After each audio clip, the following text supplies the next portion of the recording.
Today on TT's Corner, I would like to revisit the mistreatment of Jamaica's Olympian Janelle Bromfield, who was harassed and bullied by some members of the Jamaican diaspora during the Olympic Games. I had called on Minister Babsy Grange, the Francis brothers, Oral Tracy, and Miss Kitty, but so far, all I've heard is crickets.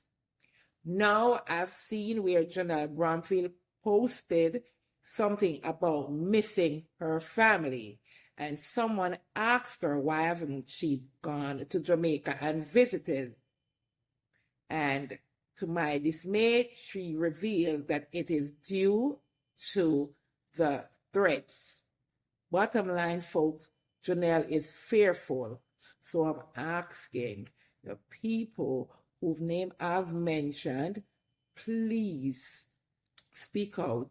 And if there's anyone who can assist her to carefully navigate her way while in Jamaica visiting her family, please contact her.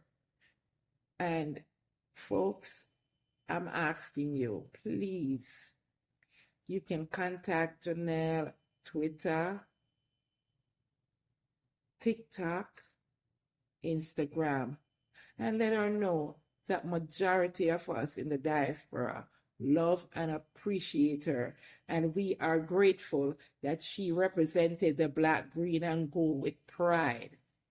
Thank you. Thank you. Please leave a thumbs up, subscribe, comment, and share. Family, yeah, I know this. I mean, say family. Sure. If I want thing, me hate a fern killer. Me no believe in a fern killer. Family, I mean, say family. Sure. Me love me family, them to me heart. You